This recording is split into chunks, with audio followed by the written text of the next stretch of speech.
Keep tuned into UBC Radio, inspiring Uganda.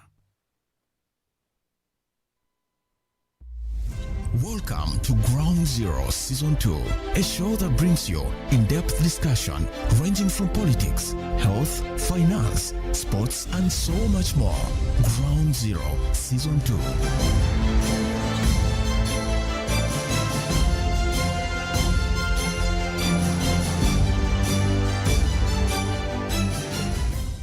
Welcome to today's edition of Ground Zero program on UBC Radio. But remember, we are not just UBC Radio. We are the sisters and brothers in partnership. UBC Radio, Magic 100 FM, Butebo FM, and West Nile FM.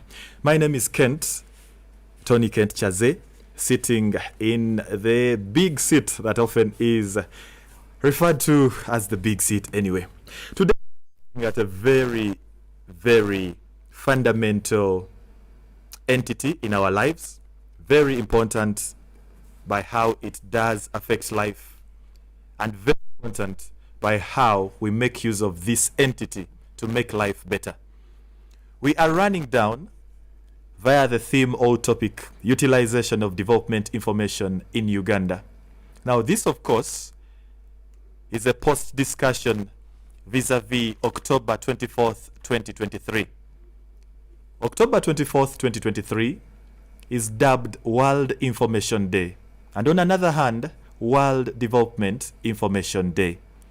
This day is often commemorated to look into how people are using information, to look into how people are accessing information, as well as looking into how people are using the information they have for the development they need in this life that we live. Remember, development comes in many components, the aspects of ending poverty, ending hunger, realizing human rights, gender equality, women and girls empowerment, to mention but a few. And with me in studio today are two wonderful personalities, Miss Emily Arayo, the Narrow Development Communication Officer, that is the National Agriculture Research Organization. We have Mr. Sam Ahebwa, who is a researcher and author. But we shall as well have someone up in the studio, and that's none other than Ambassador Kambula Milton. He's a Peace Service Ambassador and a Global Peace Foundation CEO.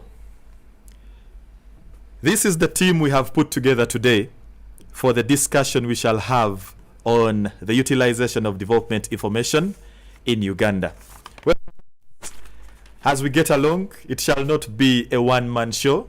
Let's hear from them as they greet us this morning, and more so the two in studio, because Ambassador Kambula will be greeting us a little later when we get him online.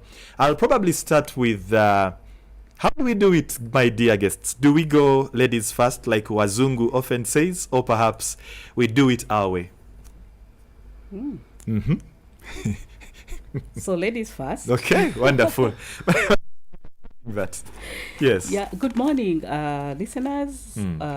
Thank you so much, Kent, and thank you, UBC, for the invitation. I'm Emily Arayo Arinetwe. I work with the National Agriculture Research Organization. This is an organization that is manned with conducting public agricultural research in Uganda. And I sit at the National Agricultural Research Laboratories in Kawanda. I work as the Development Communications Officer for NARO. Okay. Thank you. Thank you so very much. I'm actually loving that bit of attachment, because somewhere, somehow, we might scoop information from you on whether or not GMOs are actually available in Kawanda. But of course, that is for another moment. Mr. Sam Ahebwa, please say hello to the listening family. Yes, good morning. Our dear host, Kent. Good morning. And good morning, dear listeners in the country, and everyone following here. And good morning, my fellow panelists.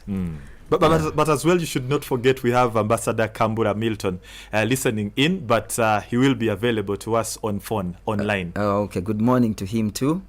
I am Ahebwa Samuel. I'm an author, motivational speaker, Consultant, an entrepreneur, and leader. Wow. Yes. I'm loving these titles. That is the reason as to why I never opted to do the introductions proper, because I knew somehow maybe I would have left out some designations. You're very welcome, folks, and as well to you, Ambassador Kambura Milton. I know you will be coming in a little later. You're very much welcome. He's with us online, and a little later we shall engage him phonically. So let's start with Madame Emily. Interestingly, recently, that is just about last month, at the beginning or the midst of it, the President, His Excellency Yoweri Tibuhaburwa Kaguta Museveni, he was at one of the functions with the scientists. And interestingly, as he spoke, he highlighted a talo. You people have heard about a talo? Eventually, the scientists what a talo was, and when the scientists came through to exchange and share, they indicated that a talo was scientifically what is dubbed cellulitis. Cellulitis is basically a bacterial growth that is so lethal and dangerous to our lives if we got into contact with it, because it inflames our bodies, our nervous system, our blood circulatory system, and somehow, if not treated early, we can die. Surprisingly, in the 8 years, or even as of today, in the modern Uganda or the modern Africa at large, you'll hear people say bamuloze talo. They will attach it to African chemistry, you know. But surprisingly, this is a plant that has a bacteria that can give you an infection that eventually takes your life.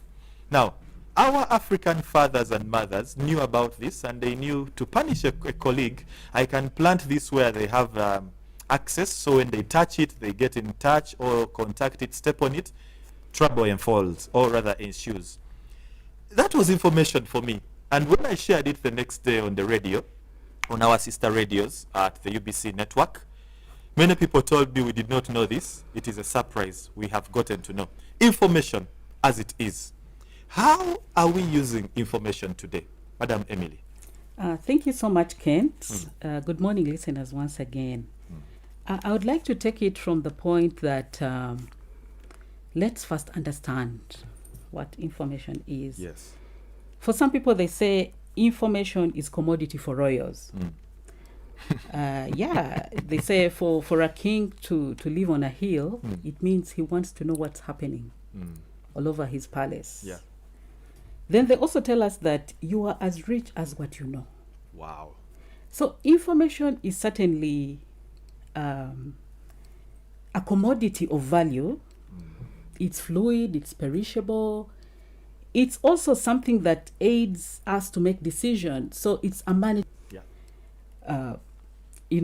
advertising, news, also knowing that news agencies make money from information. Yes. And so this brings us to the realization that it starts from actually what we call data, what is apparent, then it evolves to information, and then it evolves to knowledge, and then it evolves to wisdom. Where are the statistics at that? Because you talked about data, I'm wondering, does the word statistics fall in somewhere? Oh, yes. And certainly, it also takes the twist. I just wanted to tap into what you said about the etalo. Cellulitis. Yes. I just want to use the common man's, I don't want to bring in a lot of science. But of course, we know we have what we call the tacit knowledge or the tacit information. This is information or knowledge that resides in the heads of people. Yes. And it's not documented. It's passed on to us orally from our forefathers. And so it almost becomes a community norm that if you don't know about this, then perhaps you don't belong here. It's obviously known. It's something that you don't even know where it's recorded, but it is in people's minds. And so it's incumbent on us, the information managers, to decipher, to break down this knowledge that comes out of people, and maybe perhaps begin to document it. To the contrary, we also have the explicit knowledge, the information that is recorded for us, the secondary data, the references. Archives. the bibliography. Exactly. Encyclopedias, dictionaries. Exactly. So we have all this array of knowledge, of information that we now have to know when and how to have it organized for us to utilize it best, but also to develop the world. And also re-echoing on the World Information Day, Yes. it's just that I want to bring it down to the Ugandan kind of setting for us to understand what is it that we bring all the way from the global to the regional and now to us down here in Uganda, and perhaps take it further down to our decentralized systems so that we utilize the information for development. Thank you. I just want to get back to this later. Maybe that's too much of an introduction. It's actually very, very helpful because you've delved into what I would have asked you earlier on, but still given it a bit of direction. So, get to Brother Sam Hewa. In your view, is Madame Emily in line with your take on what information is, and therefore, how are we using information so far? Yes. Thank you, moderator. Well, as an author and a researcher, I came to realize actually there is a problem of a lack of information and knowledge. Lack of information. Especially about African affairs going to Ugandan perspective. So that is the first thing that motivated me when I was at university to write on social problems. Okay. Because when I was at Nkumba University, I used to stay all my time, most of my time in the library. So I used to go through the books that are in the shelves. I wanted to see prose books that talk about the Ugandan issues. I loved it, and it's unfortunate that I used not to see them. I only used to find Bazungu written authored material. Yes. It is what fills our libraries. Now the other real good books in the are kept, they are put in a section, they are hid in a section. Very delicate. Yes, very delicate. They don't want to lose it. Concealed. Yes, and it will access that information. Okay. Now, so that is the current problem. Our academics, the professors, are spending most of their time writing academic work, and which is actually not helping the students to understand the social problems we have in Africa. Yes. So, development. My first the point is development. Yes. We all need development. We want to fight poverty. Right? Like I'm a writer of. I have written actually 12 books, 12 edition on poverty. Wow. Yes. One book with 12 editions. Or is 12 different books? It is 12 different books. Okay. Addressing the problem of poverty. Some of them are here. But as I told you, development is development information. Who needs development? The people need development. Because it starts with the people. Yes. If the people don't want development, number one, they will not mind to know where to find the knowledge to help them develop. So there is a need for information. Yes. But again, who needs the development? The people need information because they are desperate. They want to get out of poverty. They want to get out of disease, illiteracy, and all these problems. We need to protect the world. So the environment. Yes, we are seeking human continuity. Now, it is good that the United Nations made information and also made computers a basic need, just like food. Yes. Yes, access to computers. Yes. And that's why now governments have now invested in a free internet, Wi-Fi, and as you can see, and at least there is something that is going on. Now, digitalization is another thing. Yes. If do you want to know? Do you want the problem? Do you want to know the opportunities, the threats that you're facing, the things that are hindering you to develop? Now, in my challenge as an author, I have come across people and they say, us, we have a poor reading culture, and then they excuse themselves from even getting a copy of the books. Yeah. And it is a disgrace that even a mature person, a politician, says, I cannot read. And then what are you doing now? A leader says that I am very poor at reading. And the smartphone, but we are even not using it in the right channels. It is actually stressing us. You have heard we have a problem of mental illness. The problem of mental illness is depression, and depression can be solved by information. So when you see people not understanding why they should develop and also why they should seek information, then you understand that there is a problem. So there is that is how I break down this topic. Okay. So that we can now kick off details. Yes. Okay. But of course, as you talked, you reminded me of one of the European explorers. I think it was Sir Winston Churchill, who made mention of the element of, if you want to hide info from an African, hide it in a book.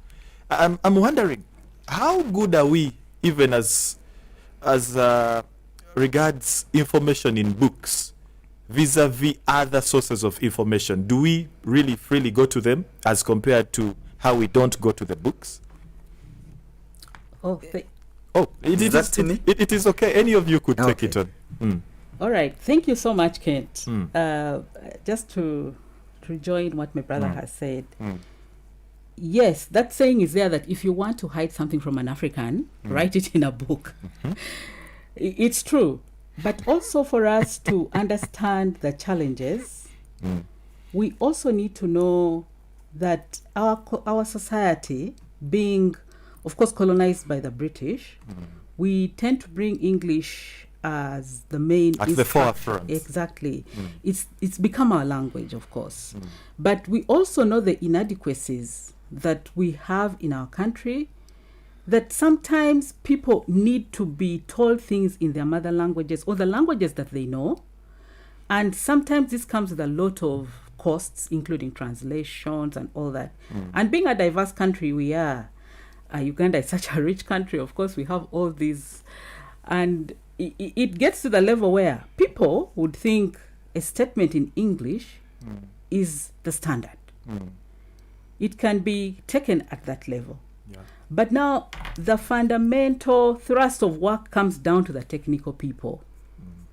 Who is this person that is going to download for us this information to bring it to a level where I can understand it in my language that I know, but maybe understand it also not by reading a book.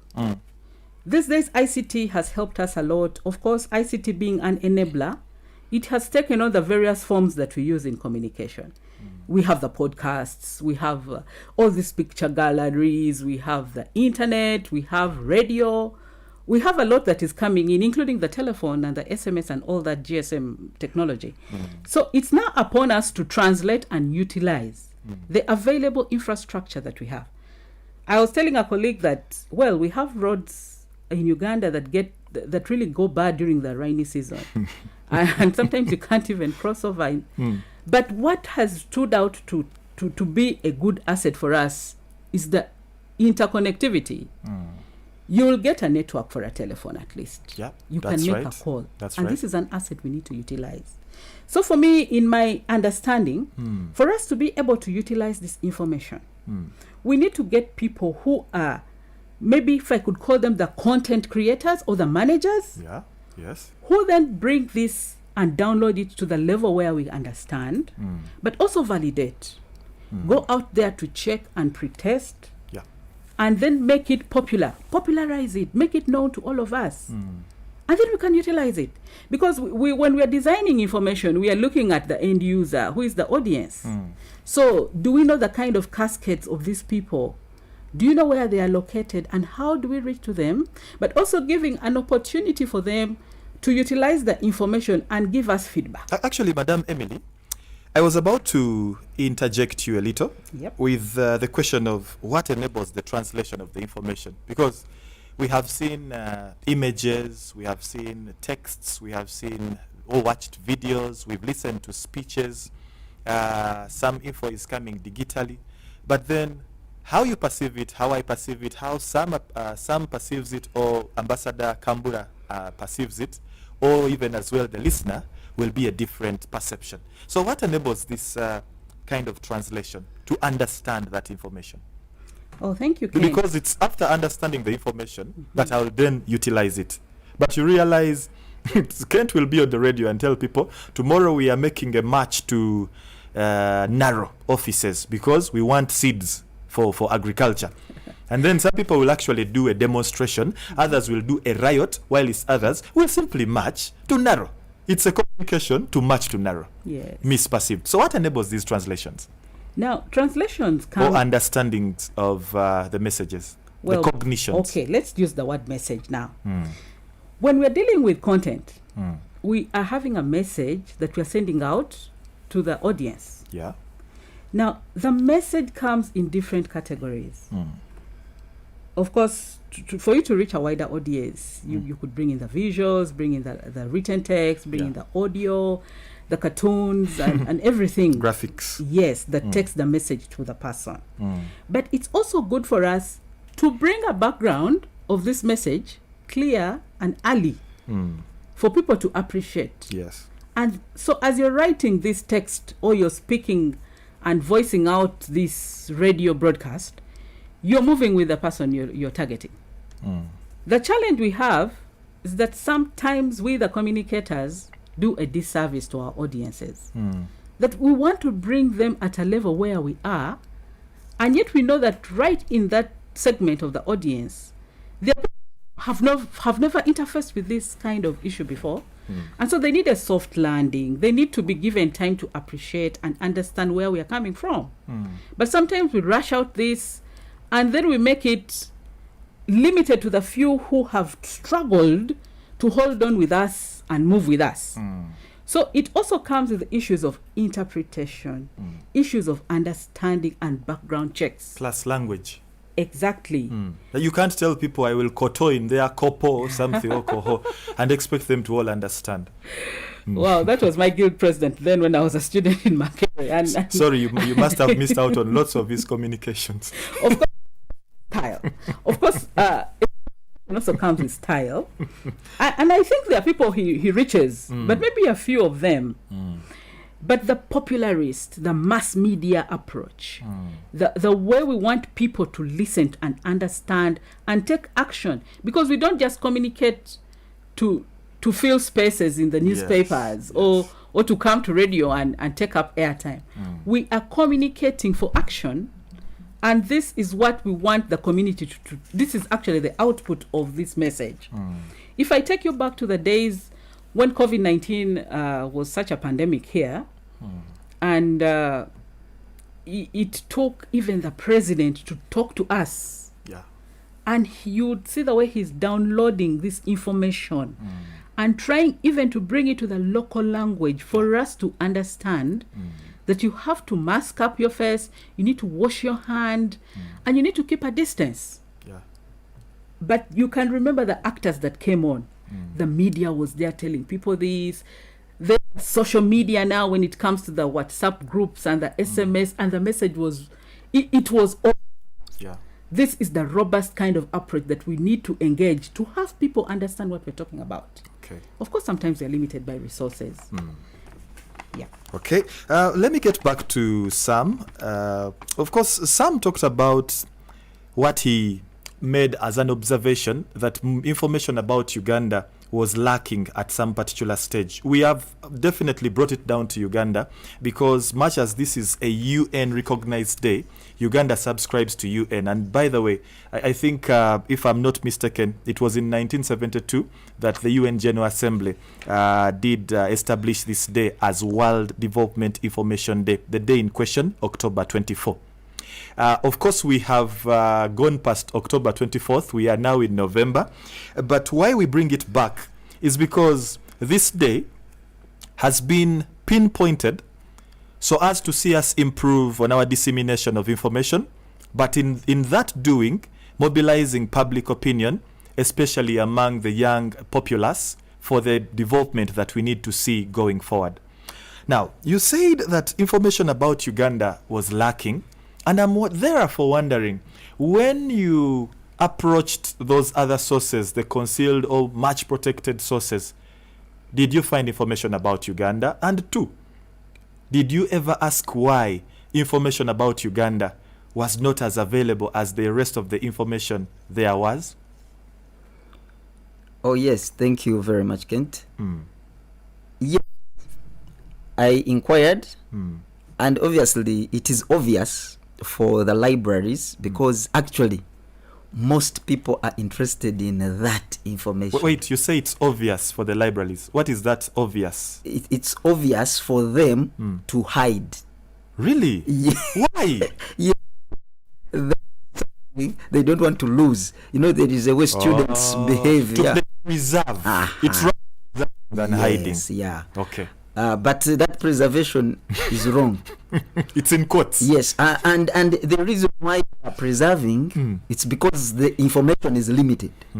Yes, the writers, people who write about this, yes, development, these social problems. I told you, if you go to Makerere Library, if you go anywhere, even if you go to National Uganda Library, Road. I'm telling you, you will find Bazungu books are the ones which are there, free, donated by World Bank, UN, all these. It's all the literature that we have, and it is about us. So, but I have, for the time I have published books since 2012, I've discovered that people want Ugandan authors. Yeah, they want to see books. They want to see material by African authors, and also that has also been done in schools because most of our literature subjects we study books by African writers. Yeah, most of them, and which is good. So as I was telling you about development, because if it is development information, there must be interest in a development. Yes. Then you seek information. Now let me quote one person, because as a writer, as Emily was talking about the translation, you see now that is going very fast. Yeah. Because there is someone who said, he who controls the media controls the mind. Now the reason why most people are not seeking knowledge about development or developmental information is because the media which is controlling them, when we go to WhatsApp, when you go to our television programs today, we call it agenda setting. If I go to televisions of UBC right now, you will find movies of Chuck Norris, you will find movies of... No. I want you to withdraw that one. It's not the case. It's not the case as of now. No, I won't withdraw. Maybe to say TVs in the... Let the people's government decide. Okay, they will.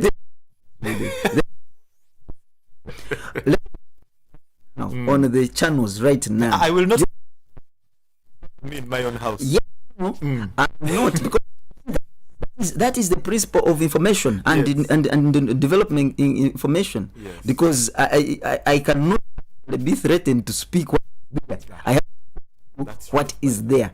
Yes, so you will also not threaten me.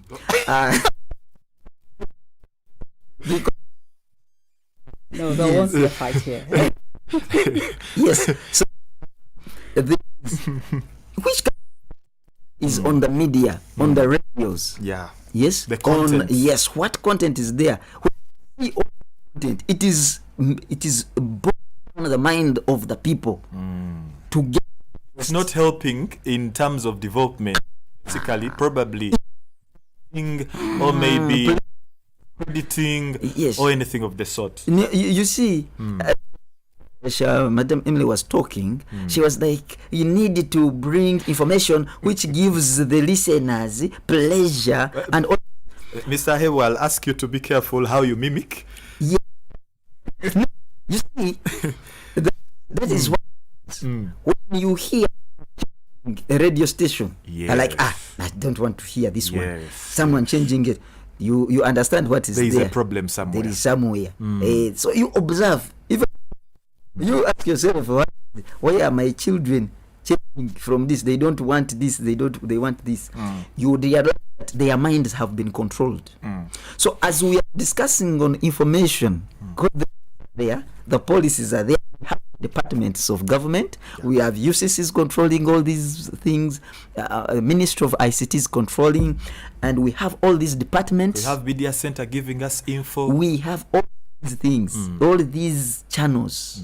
Yes, and we have the laws, but the people are constrained to even think developmental-wise in researching. So, is poor among the locals. That is number one. Research culture poor. The research culture is very poor. People now are messed up with the TikTok and all these things. They comfort, and it means the current information that we have is because when is not utilized, it rusts. It gets stale. Yes. And but you discover the society is we still have the same problems: poverty, disease, all these problems that we are having. So now, artificial intelligence and all these things. These tools are not going to help us if we don't have developmental information.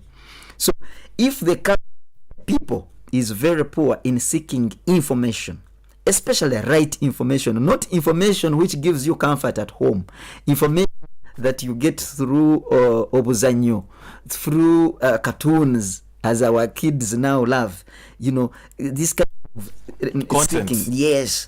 When we seek you see, education, the information is of education. Let me make that clear now. Information is under the sector of education, and which we are now in. Then we understand now what we are talking about, because information, enlightenment of the mind. If the is closed, if we have depression, we are seeking pleasure instead of seeking real information to solve a problem of last week, a problem you have at home, a problem that you have at the workplace. You are not going to seek the right medium which is going to help you. You have to get this. Okay, I want to put a pause to you as I get to Madame Emily. I'm actually told that Ambassador Kambura is itching to come through, but I want to bring in Madame Emily first as I put a pause at Bwana Sam Hebwa. You realize, as you probably make a rejoinder, you'll actually add on that you wanted, but you realize information has categories, and in the world that we are living today, chances are what we are giving now is factual information, which is one of the categories. We're trying to analyze the information. It makes it analytical information. When the data begins to come through, the figures and the likes, there is subjective information at some stage, and perhaps objective information, leaving other categories out. Have you realized majority of the Ugandans, the so-called Mutwawansi, are so much into what I would call factual information, but with the wrong facts. Things to do with anxiety, excitement. You'll hear Sama Hebo, I'm going to use you as an example, but don't you worry, because it's not anything of the sort. News will go around, Sama Hebo is dead, and people are beginning to, hey, Bamuse, he's been, but he's alive. Studio right now. on social media. How have we readied ourselves for facts and not fiction? Madam Emily. Thank you very much, Kent. Of course, that is misinformation. I could start from there. Okay. But there's a lot of sensationalism Exactly. in our society.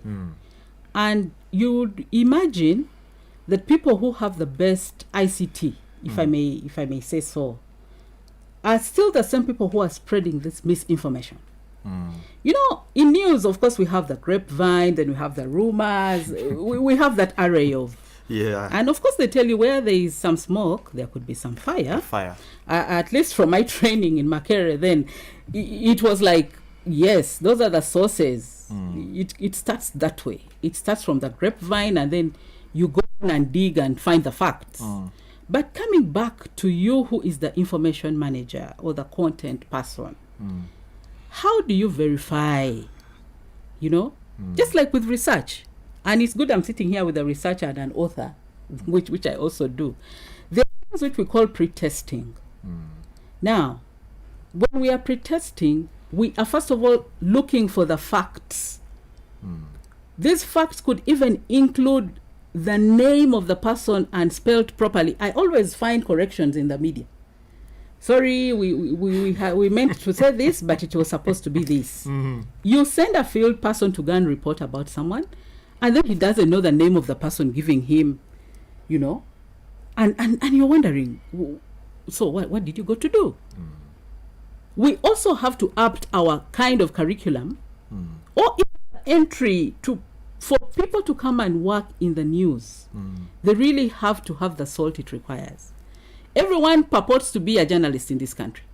Everyone purports to be a broadcaster. People who amuse people in the village parties are now behind microphones in some radios. They don't mind go back and refine. Well, you can come in because your uncle owns a radio and but say how everything. Professional but are how you? Professional are you? Are you Profession, Yeah. you know? Yeah. If making people laugh at a party in the village, it doesn't mean you're very good at analyzing development things on station. radio? Yeah. Let's accept the levels where we are. Yeah. Some of us are very good editors. Some of us are very good broadcasters. But we are working on content that has been handed over to us. Maybe it also comes with the issue of lack of staffing, because news certainly and information needs a robust team. People also get tired. You can't be the person going to the field. You're the one coming to do the subbing, you're the one editing, then you're going on air, then you're the one writing the reports. Overload. The overload makes you fatigued. That's one thing we need to take in account for, and also, but people looking for the right sources of information. Yeah. I'll give an example, not to have but for sure I know of a radio station in Kampala here, Uganda radio, that people say, if it doesn't come from that radio, I'm doubting it. But if that radio has said it, it could be the fact. Wow. You know, people say, our former Prime Minister, Amam Babas, is dead. And everyone is running up and down. But who is that credible person? And we know it right from school that credibility is part of news. When you have a credible source, you get quality news. Can I come in a little? As you take your breath a little. I was on the airwaves, of course, UBC network one time. And unfortunately, one of the army officers, police officer then, it was an army officer, was shot somewhere in along the bypass. I was on air. Someone at that section called me and told me, this is what's happening. Break the news. I said, no, I can't break the news. I had to call Mr. Innocent Musinguzi, who is the chief news editor, or was back then, to make confirmation. When I called him, he told me, wait, we have to call the Ministry of Defense and Veteran Affairs to find out what exactly is happening. Before I knew it, on TV, I tried to toggle through the channels. Some TVs had already broken the news, so and so has been shot, and this and this and this. Verification, confirmation, lacking. Please continue. Thank you so much. That's quite a nice example.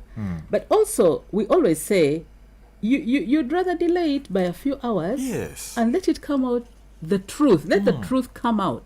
Well, what is in, Madam Emily, what is in breaking a story? Because be it mainstream media like we are, be it the social media gurus who often, fill our spaces on socials, that yearning to break news. What is it all about?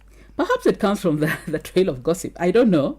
But sometimes news that is broken, incomplete, becomes disaster. Oh, yeah.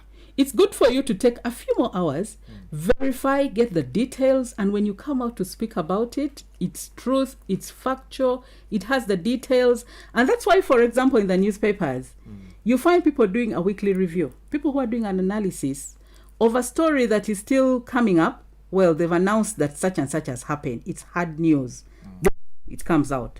But there's this person who will go and do the analysis and bring you detailed reports. And when you read this report, you are sure convinced that it is true. So we also have segments of news. There's news that comes as a hot news. You make the announcement and everyone's like, wow, it's a knee jerk. Then we have this detail that follows. The more educational, the more analytical one. And maybe this is where we have the difference between the main mass media channels and the social media. Of course, UBC will give us the detailed and give us the perspective and give us, it's like eating food and having it a full course. And maybe even a dessert, But we all know that education, entertainment and information give us the pillars of the media. What Sam was saying is that people are doing other things. They are in comfort. They want to watch cartoons. But drawing a cartoon could be a harder task than writing a commentary piece in a newspaper. All these are kind of genres that we use. You're speaking to someone that has been a cartoonist for some time, so I know that thing, that kind of thing. It comes with the level of you, the audience. Are you ready to interpret that cartoon? Yeah. Can you decipher the meaning? What is the cartoonist telling you that you're not seeing?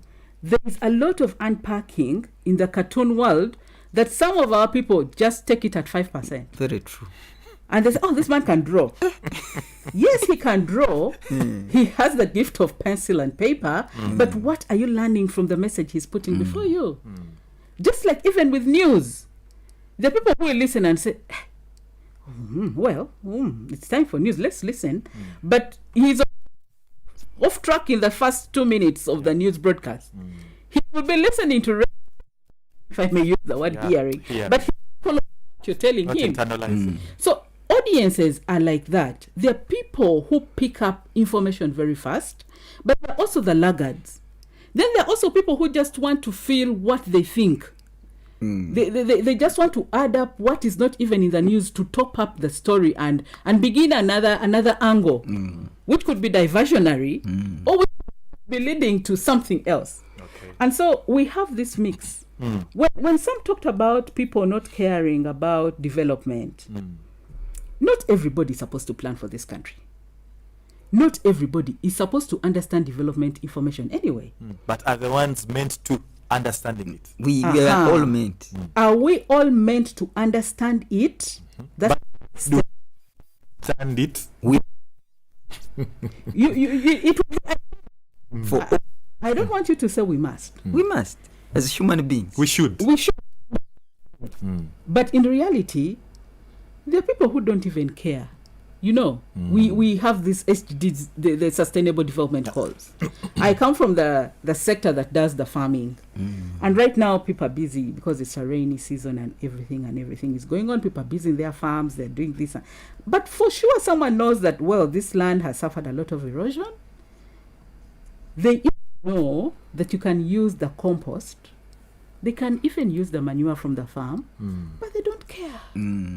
There are people who have given up on life. But why is that the case? Just before I turn to Sam for the final bit, before we can see how to get in touch with Ambassador Kambura, why are people giving up, Madam Information, Emily? They must. Is it that we don't care? Okay, why don't we care anyway? Yes, if we don't. There are reasons. The socio-economists will tell you. Of course, this saying these days around Kampala, economy, and all that. But people have also reached a level where people need hope, people need reassurance, people need to be told it's getting better tomorrow. Hold on a little bit. Things are getting smarter. People need to be encouraged. And perhaps the messages that have been bombarding them are messages diversionary to that. It could be that, but also people believe in certain characters. People have their models. People have their... Speak and follow. They could be waiting for maybe His Royal Highness. You remember when His Royal Highness took the vaccine? Yes. The turn-up was good. Thank you very much. Models, people look up to, whom they hold in high esteem, Opinion to take the lead. leaders. But you're bringing them some people who not want from their society. From my uncles in Karamoja, if you're not an elder, even if you're the Prime Minister of this country, even if you're the minister, even if you're the member of parliament, you'll still have to go through their elders and they'll feel comfortable with you. Because that could be the key to opening up their mind, and yet the message could be the same.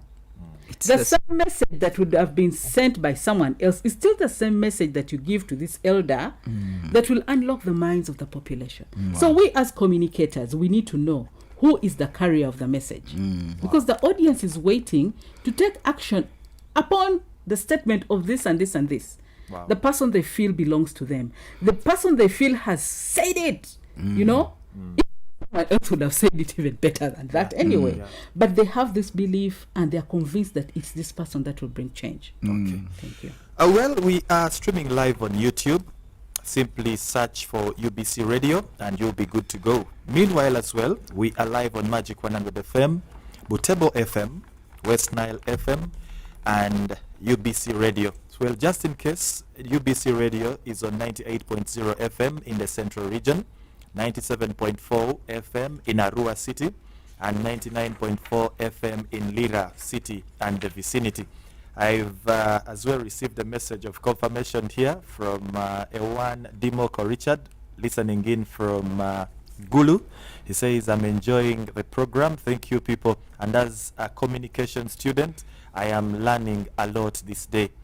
He's also given us a piece of information. Gulu University will play International University of East Africa today at 3 p.m. in the University Football League. So that's information coming our way. Mr. Ahebwa Sam, before we get in touch with Ambassador, who is burning to speak to us, would so far rank stop as an information channel in Uganda? Where are people running towards? Because you that is in research probably has this information. So because we need to know, do people run to the radio? Like Madame Emily pointed out, some people will say, if it's not that radio, do people run to newspapers? Do they go with the tabloids? Are they going for TikTok, social media, WhatsApp? What do they trust the most when it comes to channels of information to pursue? No, I just looked at one report. Yes, I saw that report on which channels people are going to mostly. And I discovered people are only running for entertainment channels. Oh no, terrible. Yes, terrible.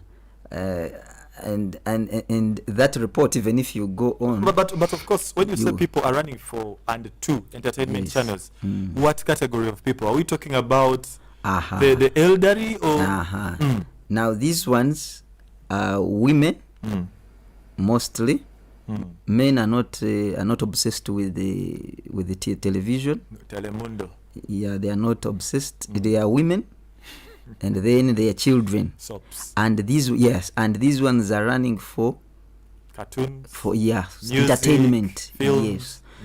And if at all you go, if at all you just go down to your homes, just to walk around. Yes, because me, I'm a social person. I move, I mix with people. Even from here, I'm entering people. You just go home to home. You'll find they are putting some. They are looking for movies. At home, personally, at my home, I just saw a box of CDs of the Ubuzanyo. A box of CDs. Season and I'm like, 1, season 2, etc. And then another funny thing I saw at home, I saw the television there, and then they are playing the DVD here, the CD at the same time. And you're like, what is this madness?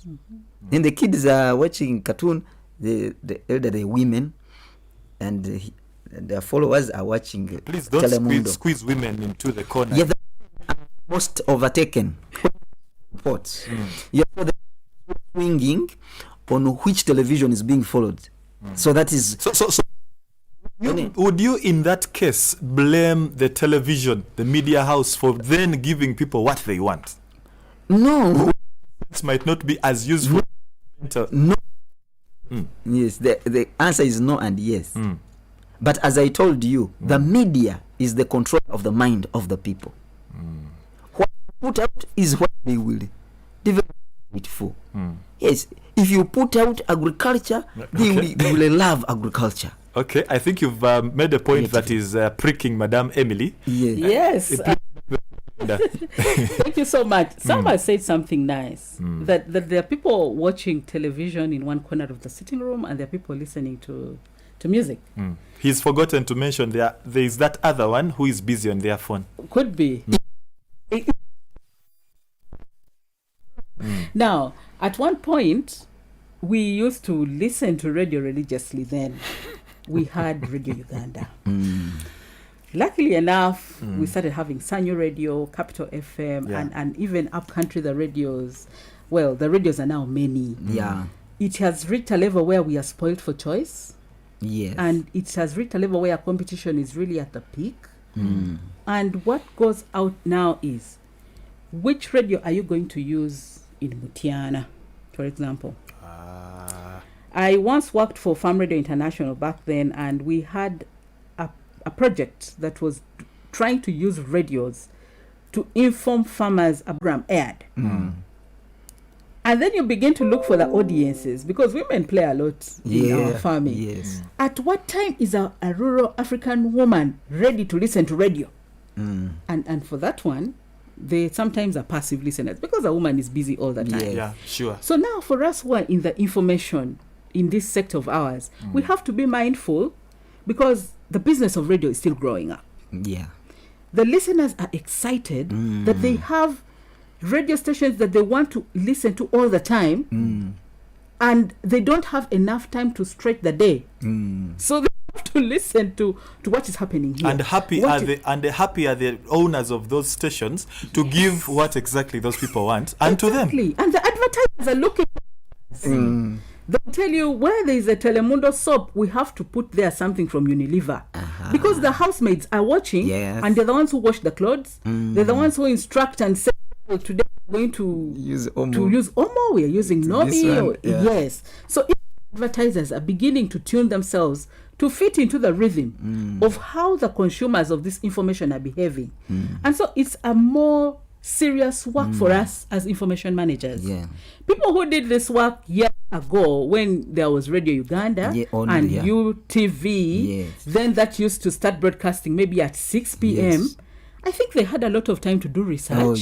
They had a lot of time to refine their work. But now we have to work overboard, because radio stations don't close anymore. A radio station will go on, and maybe in the wee hours of the night there's someone preaching on radio, maybe they're playing music, or they tune into the international media and get to know what is Sky News saying. Maybe our listeners or our viewers want to know what BBC is saying. Voice of America. Yes, Voice of America. And all this is good content, but we are pumping a lot. It's now upon you, the user, the receiver, or the audience, to know your limit. Otherwise, the war in Gaza has become a topic in my house. By the war in Gaza automatically ended the invasion of Ukraine. I mean, no one talks about Ukraine any longer. We taking a break, gentleman and lady. And of course, after that break, we shall be bringing on board Ambassador Kambura Milton. I'm sure following, and of course when we get along with him, it will be something to push onto him to perhaps drive him onto the whole discussion talking about utilization of development information in Uganda. My name is Kent. This is Ground Zero. This is Ground Zero Season 2. Stay tuned. We shall be right back. It's the Bundesliga, German football league at its best. They've got the support of the crowd right behind them even before the game starts. Tune in to UBC Radio every Saturday for the live game commentary, analysis and prediction. Sané's gone from distance. Oh, Sané! The Bundesliga, brought to you by Uganda Broadcasting Corporation in partnership with Deutsche Welle. What a finish! Timo Hubers with a Bundesliga brace. Do you know the Bible from cover to cover? From Genesis to Revelations? What of studying it systematically? A great opportunity is here, starting 3rd July 2023. Living Waters Ministry Uganda and Champions Evangelistic Ministries International brings you Through the Bible radio program, teaching the entire Word of God. Join us every Monday to Friday, 5:30 a.m. to 6 a.m. as we bring you an in-depth teaching of the whole Word of God. Only on UBC Radio, UBC West Mpikahona, and UBC Butebo. For details, call us on 0780 158 788 or 0755 066 786. You can also WhatsApp us on +256 783 166 522. God will make a way where there seems to be no way. PDM. Are you a Ugandan earning below 1 million shillings per year? Government of Uganda is strategically putting PDM for you to get you out of poverty. PDM is an initiative of the Government of Uganda through the Ministry of Local Government designed to transform the lives of all Ugandans for better. Get to know more about PDM in your parish by tuning in. We bring you experts to explain, clarify, educate, and interact with you on how to benefit from PDM. PDM, my parish, my development, my life. UBC Radios, inspiring Uganda. PDM. Animals, rains, plants, forests, fisheries, and birds.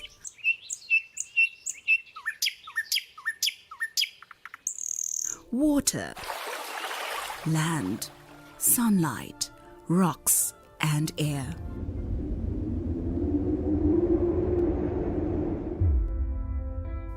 This is the environment that we live in, the giver of life and habitat for all living and non-living. Let's all protect the environment to avoid destruction of nature. This is the Environmental Alert on UBC Radio, inspiring Uganda. Welcome back. Ground Zero Season 2 continues. Indeed, from that break, my name is Kent. This is UBC Ground Zero. We do have Ambassador Kambura online already. Good morning, comrade, and good morning all the viewers and the people listening in. Okay, on their behalf, good morning. To get straight to issues, utilization of development information in Uganda. You've been following the conversation with myself and Madam Emily and Brother Sam. But what you get say the good that was so perceived differently. We get a lot. One here said that research is not the best here in Uganda. We have a poor research culture. Ambassador. Thank you, my brother. That was unfortunate of a leader who really gave such a comment. But our history always is a piece that we can learn from to shape the future. I will really, first of all, appreciate the scholars and the consultants that you have hosted today. They are great people, and if all of us really use the wisdom they have shared, then we will not really struggle, but we will be able to achieve development dreams faster and easily. Let me go to this idea that Uganda, in its development efforts, has not really utilized fully the power of research to be able to pave an evidence-based development portfolio. Because when you have no research, you are like a blind man or woman, or some sort of, let me not use even a human being, but a goat which is blind in this case. Because for humans, even if you are blind but you have gone to school, now we have technology that is helping the blind, the disabled to even become billionaires. But let me now use a goat. When a goat is blind, it will go in every direction. And there are many chances that it will really lead to falling into a ditch and finally break legs. So Uganda has been like that, and until recently, that the president was able to inject 50 billion shillings to Makerere University to start a very strategic effort to really find a way. There were 5 billions, not 55 billion. I was actually cross-checking here. Yes. Yeah, you. Question. Yes, you're very right. So we thank him, but it's really the beginning after 37 years, and it's already late, because even what can the 5 billions do with these gaps in the country? First and foremost, we are not guided. So when we are not guided, what happens? We invest in wrong sectors. We make bad laws. All this affects even the innocent households. The economy cannot move because there is no research. Even the health sector, we don't know how many people suffer from diarrhea or malaria. So we get even wrong prescriptions. We buy more when we are not supposed to buy more. We are supposed to consume the other.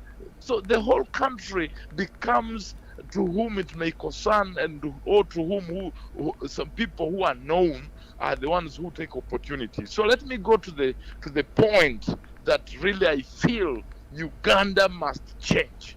One, I have told you that research information in our history and economic, social, political areas can guide policy and development decisions. So we got to really resonate well with research so that we have better policies, so that we have good government programs that can bring out our expected outcomes. But until research becomes the priority at every level of development priorities and also decision making. Secondly, is that information helps us to invest in the most rich places or sectors with the best development outcomes. I've talked about this. I don't need to mention this again. The third one is information is a human right. It's not a favor to Ugandans. So that is very critical, my brother here. This point is very clear that government, all the institutions responsible, especially these universities, giving us information, they are not doing us a favor. It's our right as citizens to have evidence-based information. When we go into research, we get to know who are poor, how many people are rich, why are people poor at the other number, why are they getting sick, why are roads now like we have backlog on roads, where the country demands 21,000 kilometers. We have just reached 5,659, something like that. So you find the gap is huge, 5,067, something like that, out of the 21,000 kilometers that we need. So we got to be careful, because we need to know the percentage of what our tax has achieved, and then we work hard now to inspire us to work and pay tax. But now here, look, the Uganda National Bureau of Statistics even has no capacity to do research for us. So you find more than 50% of products on the market are fake. I don't agree on that. They have capacity to research. They they have capacity, but they don't have resources, so they don't have capacity, literally. Okay. You're very right. Now, when you don't have capacity in terms of resources to engineer evidence-based development programs that are guided by modern research protocols, then you cannot tell me that such a country has eyes and the ears and the eyes and the mouth to really take us to the future dynamics of competitiveness. So you can imagine the bureau that we have trusted to conduct research and provide us data has no capacity, because the parliament doesn't see it as a priority. The ministries can't move, because as a minister, as a government, how would you move without the mother and the father of a nation? A unit called Uganda National Bureau of Statistics. Then whatever you are doing at State House or at Parliament or even at household, yes, because we usually think government, just even at family level, they are not guided. So you find 45 million Ugandans, brother, they are all depending on miracles. God gives them dreams at night. You don't believe it, do you? Yes, I believe it. Of you,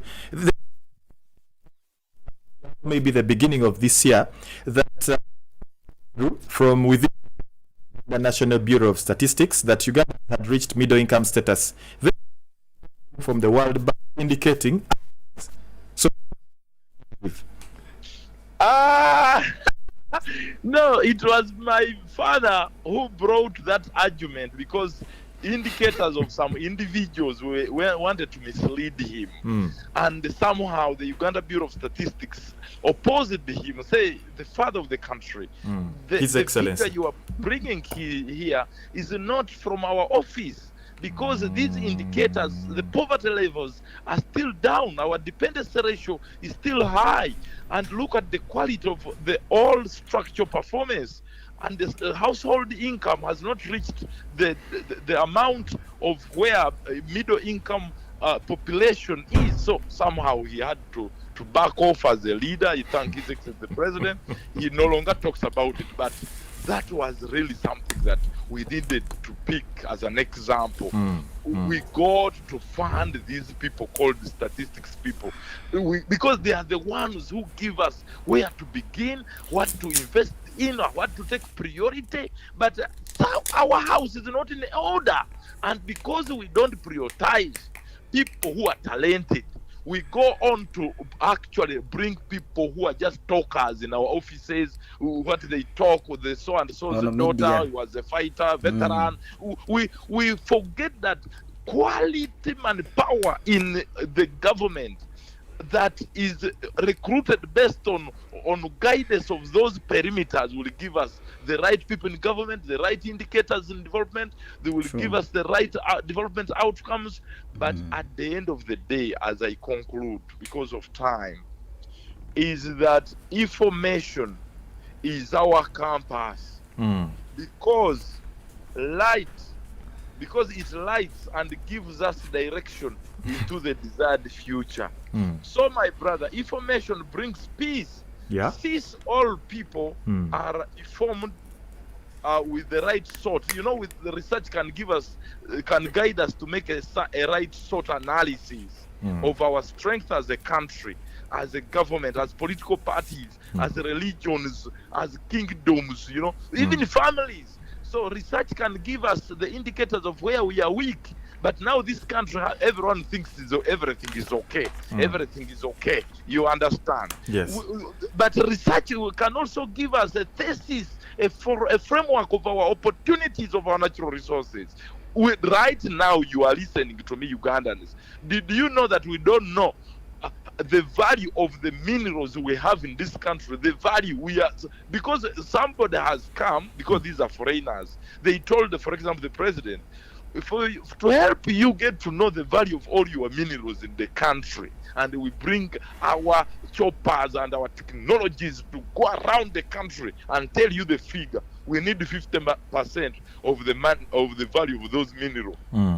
We failed. The president chased them and said, you people, you are thieves. And he's right. So Ugandans, so those of you who are in Makerere, those of you who are at Mubus, Nkumba, what all these universities, the professors in this country, why are we failing to help in the field of research? We are blind. And this now takes me to a point of saying that with the right research will help us to attract investment, increase the investment, and possibly motivates the right business people, the right innovators, entrepreneurs, because Rising Billionaires Club of Uganda with around maybe 100,000 people will require that we motivate them with data so that we know what information we are giving in face, that if you invest your 1 million shillings, you will be sure in 1 year you will have 800 million. Kind of information, such a kind of capacity, we don't have it as a country. Mr.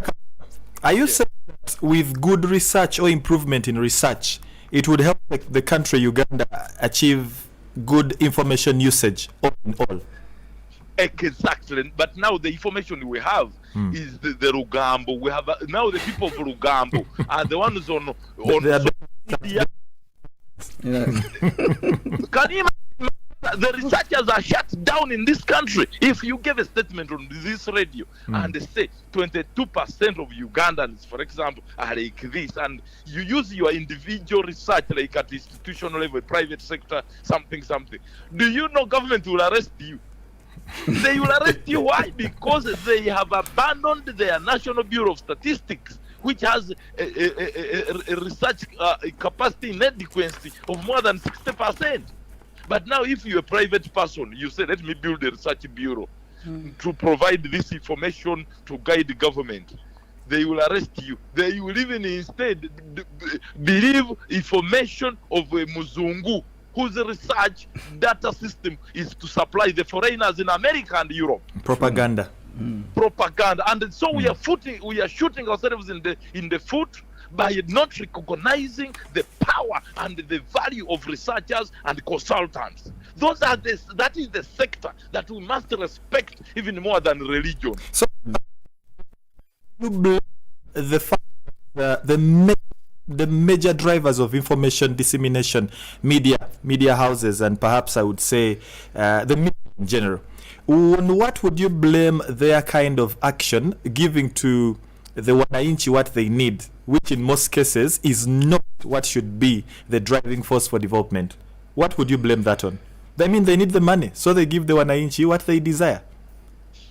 Let me tell you, brother, you know, that's why I'm the only global peace ambassador on the continent.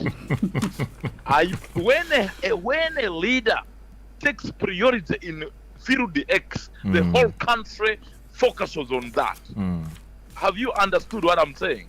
Definitely. If today the president, after 40 years in government, right now in the time of history, prioritizes and says, you people, I no longer want blind development. And I don't want manya failed development priority, manya the myoga. All these things are failing because we have not prioritized. So I will first of all take the blame to my leader, the president of the country, because he has people who are misleading him. Two, I also blame the people, the entire cabinet. The entire cabinet takes blame.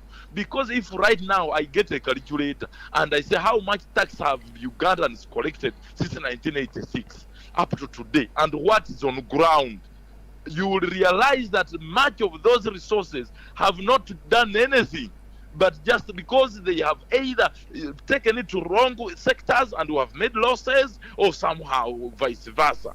But the thing is, the one I blame most are the educated, those who call themselves educated. They buy exams, they fake papers, they steal paper, they have degrees which don't look like the real degree.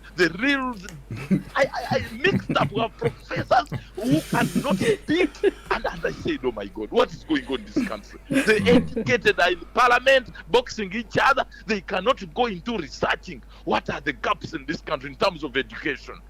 Are we producing students to live in 1960s, or we are producing students to live in 100 years? In contemporary times. Exactly. None of them has the dynamics of the future. So that's why we got to have new eyes now. Information. And the ministries are led by people who don't have eyes. So the blind is leading a population with eyes. So if you have a leader who has no eyes, even if he's leading those with eyes, it will not move. So you got to have like minister of that ICT something. National guidance. National guidance, you have even said it. That is where all these issues are.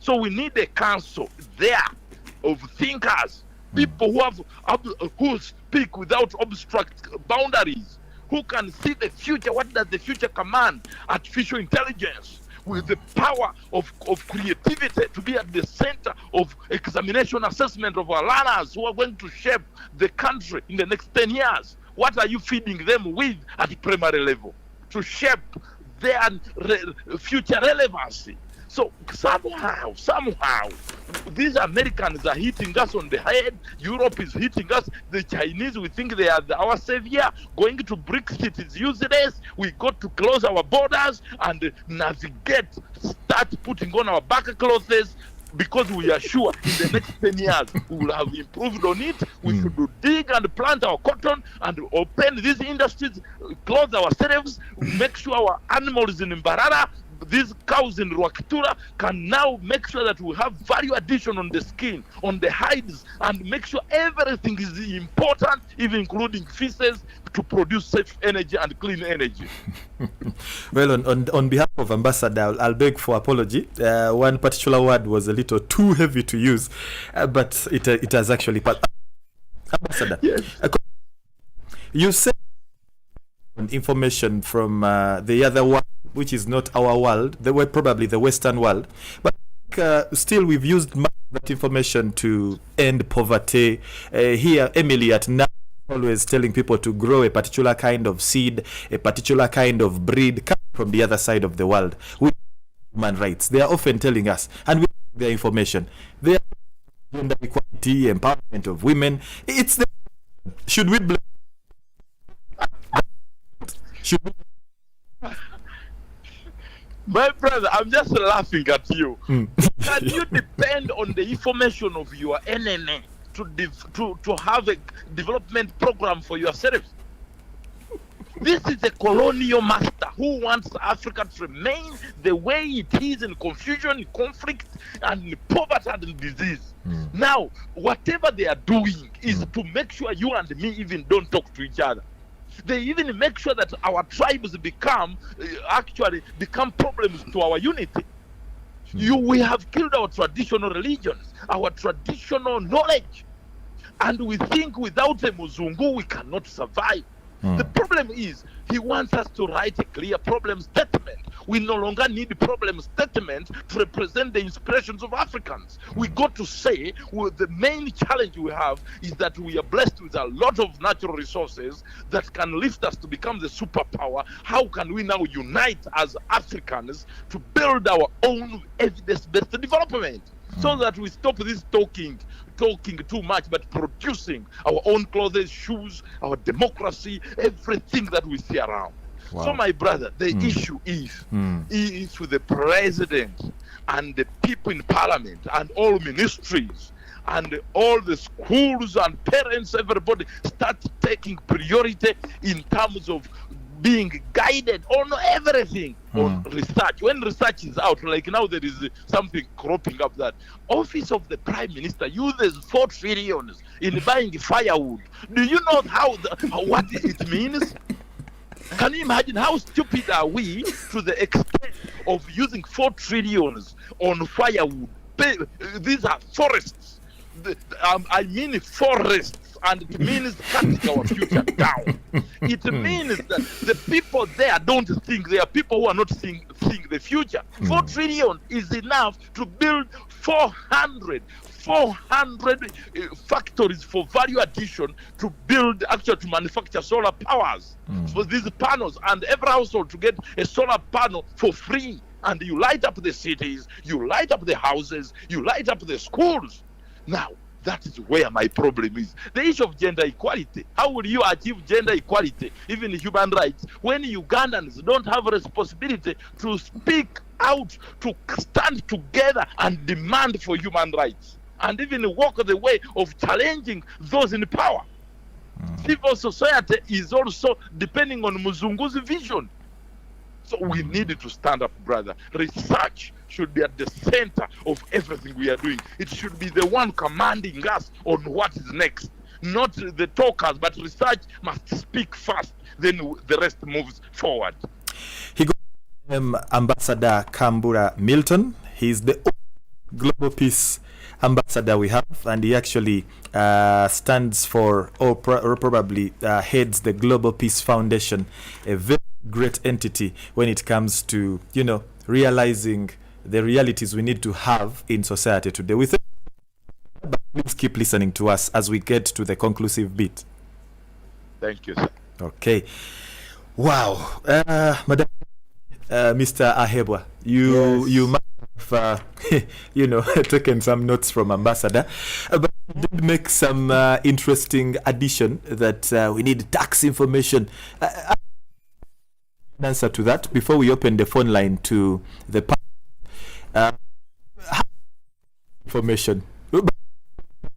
Just remind our dear listening family, we are streaming live on YouTube, that is UBC Radio, and you can as well catch us live on Magic 100 FM, Butebo FM in Eastern Uganda region, West Nile FM in the West Nile region, and as well we are UBC Radio. So just in case, feel free to get along. So how easy is this information availed rather? Can it even be availed? The other day I was following the main petitioner in one of the NSSF probes that many of you might have followed, or rather you could have followed, and that petitioner, Richard Job Matua, claimed he actually went to NSSF, got information, went to, he's been petitioning so often. Recently I saw him petitioning one of the banks for not standing positive to support wedding. So this kind of information, getting available to wananchi like you and I. Thank you so much. Kent, just to reflect on what Ambassador has spoken about. Briefly. Of course, he's on spot when he talks about the importance of research. Of course, research then guides better policies, and also good government programs then are designed basing on the facts that... For example, we shall have a census next year. Yes. That information is more like a population research. Yes. And then National Planning Authority will fall in, and others to plan for Uganda. Very much so. I can just give a synopsis, an example from that. Now, when we have a research, a census, and you come to household X and ask them, how is your yield for maize? How has it been performing for the last 5 years? And then they tell you, well, we don't get as much yield as we used to do. Then why? They could even tell you our soils are no longer fertile. Yeah. Now that's the result. That's the data. That's the information you're getting from a household. So if this gets on to maybe households, certainly there is a pointer that the National Planning Authority has to take up. It begins to NDP3 is for that. Yes, but now we are getting the facts. We begin to plan and say, well, this is something alarming. What will happen in the next 10 years? So then you look for sectors that are charged with that. And of course, National Agricultural Research Organization is certainly the mother of this, because we have a national soils program in Kawanda, for example. But then, how do we even tell people that your soil is suitable for this and this crop, and so you don't need this fertilizer here, but you could be needing this one? It still comes down to what he has said. The information, the right researched information, but people will not give you the ear. People will not take what you're telling them, which is the truth. We don't know how to sugarcoat it anymore. But we are trying as much as possible to reach out to people. Tell them this is the fact. This is how your soil is telling you. Why don't they give a dump? Why? I think it gets back to the issue of understanding your as a person, an individual. Yes, but have the opportunities that are available. You know, there are samples, and now they know that I need to farm this and this, because this is what my soil is supposed to do for me. Suitable for. And they're now moving into commercial farming. So in that case, you're telling us information is available, but people are actually blindfolded to it. Yes, that's the goat. I'm sorry to use the word goat, but that's the blind goat ambassador is referring to. In front of them, will continue to pursue. And they want to pursue the same route. You can't take a break and divert. You just reminded me of those trailers that often fall around the bypass, carrying fuel. They burst into flames, and people are rushing towards them to collect fuel. Well, someone says it's poverty levels pushing them to that. Anyway, Mr. Ahebwa, briefly, what information? Is it accessible? Yes. Thank you, dear listeners. And thank you, Mr. Kent. Thank you too. Yes. What information? General information. Because we shall see so many walks of life giving information. Now, but then there's that information people will say, we want to know how much is the budget for Ministry of ABC. Now, there is someone I quote who said, everybody gets so much information all along that they lose their common sense. Yeah, everyone has common sense, but in most cases we stand in our way to use this common sense, and this is the problem of utilization of development knowledge. Now, what information or information? Number one, we get information from music. The kind of music you listen to something, it either kills you. Do you know that there is dangerous music? I know. Yeah, I know. There is music that hype you. Do you know that music is the most suicidal contributing music in the world? It the soul. So there are people who can handle it. People who use it for meditation, like me. That is my music.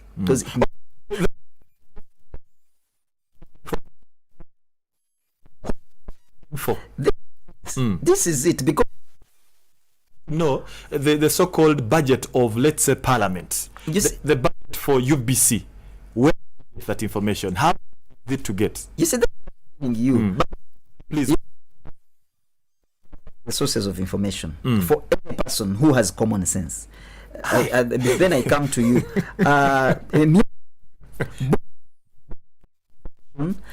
Drama play, movie, and you get information. Social interaction, socialization, and also you can get information from meditation. You can also get information from observation, your eyes. Or your ears. And also inquiry, like you can go to the libraries and or go to UNBS and all these websites. The information is there.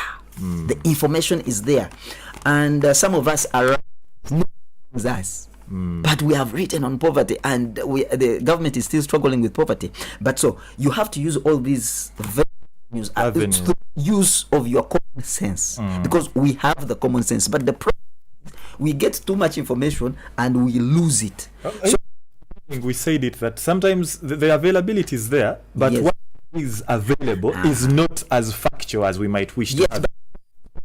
News, as I'm telling you, to proofread, or maybe to just music, but she gets inspired politically to participate in politics. CD regular.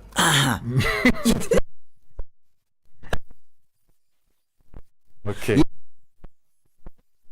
Yes. The things are free. Indeed, God has given us the information. Okay. And there are people who have written who we don't know. And that's why we are writers. Okay. So I'm asking you not to lose your common sense. Let media hype you. Don't get blogged by okay. I really don't Madam Emily back before the phone calls, but 1 minute, Madam Emily. Yes. Already. Oh, thank you so much. I just want to bring us to a realization that information can be available. Yeah. But taking this information to utilization, yes, the implementation part of this knowledge is where we are stuck. Yeah. Back then, when I was the National Research Coordinator for Farm Radio, we were with a community in Kapchorwa and were telling them this Irish potato is this, listen to the radio to learn. Then one old man stood up and said, "Thank you so much. You've given us enough information." Hey. But what I want to tell you farmers, the radio is not going to get a hoe and go to the garden. Yeah, true. It's you who is going to get up, get a hoe, get the potato seed, go to the garden and farm. What the radio has told us is very good. Now it's time for action. But with a lot of information and they're getting confused. They're losing their common sense. What is that output? Gives us yield, that gives us a product. Yes. Listening to these nice practices of mulching, moisture retention in the garden, having the best seed. Do we come back to you 3 years down the road and you're food sufficient? That information becomes an asset. It's a complete cycle. Exactly. Like That's in the communication. Yes. The feedback by the people. Next time I come to the farmer X, then he's telling me, the other time I did this is the yield. Yeah, this is the yield. Can we also this is the harvest. This is the can we try this maybe we do this, then we pick it up from research and take it back. All right. I like both Madam Emily and Mr. Ahebwa to get a hold of their pens and a piece of paper, or perhaps a noting space, so we can hear from the listening family. Please on 0776 511 426. I repeat, 0776 511 426. That's our studio line. And be brief. Please let us know where you are, who you are, and make your submission. Juma from the best roundabout Busega. Yes, Mr. Juma. Greeting to the panelists with you there. Information. Sometimes they move attached with the rumors. And me also, I hate people who hate rumors. Because of rumors, we get to know where the actual things, where the problems are coming from. you hate people. I like rumors, but I don't spread rumors. It's good. I like mingling with those who like rumor mongering around. Socialization. Socialization. Marketing skills. There are people who doesn't know how to market their product. At the end of the day, the customer will run away. It is a brief for today. I'm happy, Kent, you are there at the Ground Zero. We shall enjoy it more. Thank you. Thank you. Come on. That's Juma from Busega. Yes, Juma Busega. 0776 511 426 is the studio line. You can reach us on and make it as precise as Juma just did, stating your name, your location, and perhaps making your submission as you will be filling in. As we take on the next call, perhaps. Okay, let's first take the call, maybe. Let's take the call. Yeah. Hello, Mr. Ken. Let us know who you are. You're speaking with Amani from Bugolobi. Amani Bugolobi. I've been following the program. Thank you so much. I would like to appreciate that it's called Ambassador. Ambassador talked about Kambura, Milton. You see, there are things where Uganda has a race now. Most of our leaders, they think of the next election. They don't think of our generation or the next generation. Whereby, for example, our MPs, the moment they have gone through with their election, they will come again to check on you after 5 years. And the two, rumors. We are talking about rumors. rumors is good, sometimes rumors is bad. But the only rumors I believe on are the rumors from Brancos. That's why I like staying with people. Those are the people who speak the truth. Okay, the drunkard. Okay, drunkard are the people who speak the truth. And whatever someone told you when he or she is drunk, you just believe in it. Thank you. Okay, but be right. People drunkard often give you the right side of their realities. We talk about MPs who often come once when they need a vote and return only to renew that kind of commitment. Please, if you're one of MPs, then it's high time you started tuning in to UBC Radio and its network of radios every Tuesday to Thursday from just about 2 p.m. to, let's say, 5-6 p.m. because Parliament runs live, and so you can get to hear how your MP is performing and how they are delivering. Yes, good morning, Tony Ken. Good morning, Sebo. Yeah. Yes. I thank you, really. You are reminding me together with your guests about the topic in science and sound as form of energy. I remember when I was a child, we connected matchbox with strings, both two sides of the string, and we communicate. So this one refers to my mind that it's a personal skill. Also, it is a subjection. Okay. So let me go to the judiciary section also. As far as justice is concerned, we are lacking their communication or information because of this dissonance. Okay. There are no interpreters really to help them. That's why there are many congested. All right.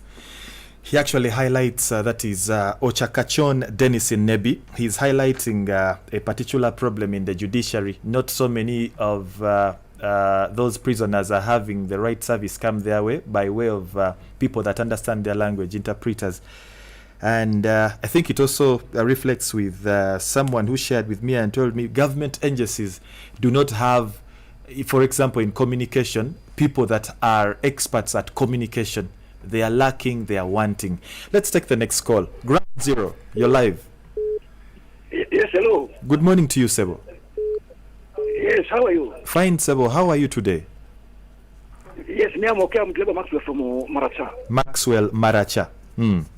Yes. Yes, please. I've been following this program. Yes, what you have been talking about, this is rumor-mongering. I hope it is not likely, similar to some of these MPs even who have been in the parliament. Like, for example, we elected our MP in some 2 to 3 years back. But up to now, I've not seen even him here in the... Where we had elected him, we don't see even him. Okay. I don't know where he's performing or not performing. So I'm very happy that this program has helped him realize that his MP is a little, dormant, and so he's now pushing. So that was information, objective information. Yes, All right.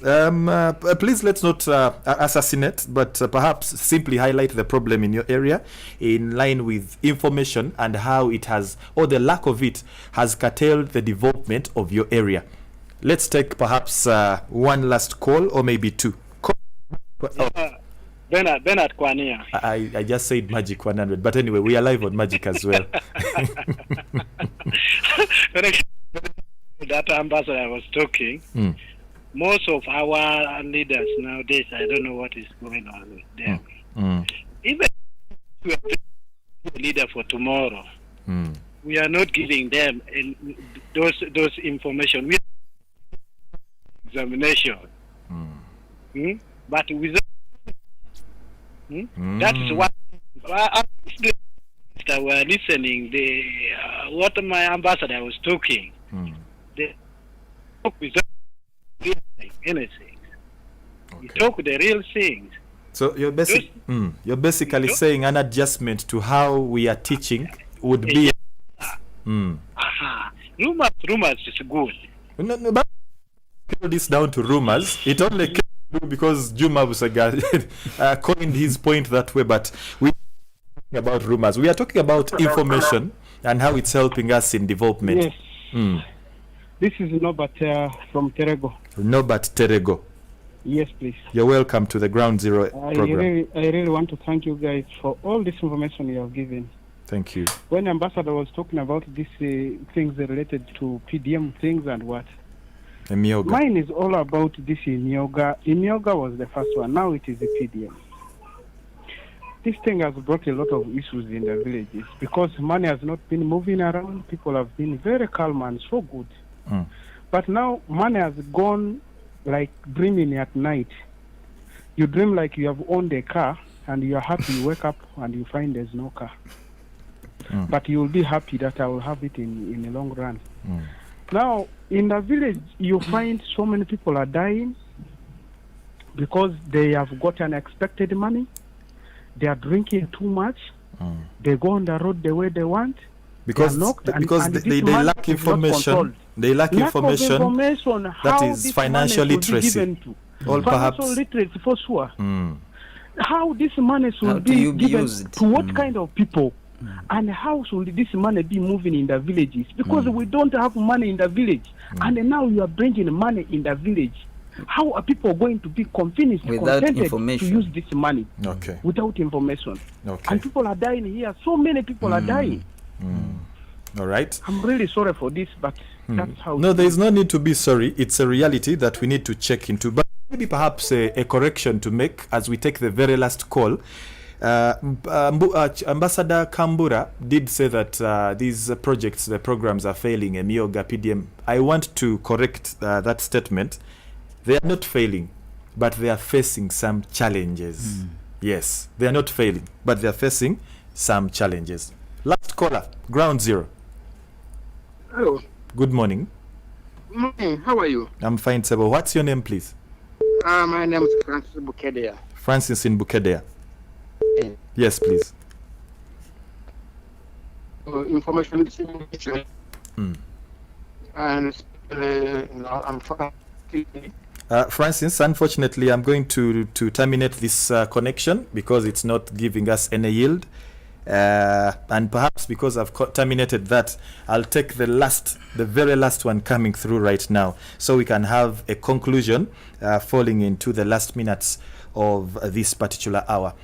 0776 511 426.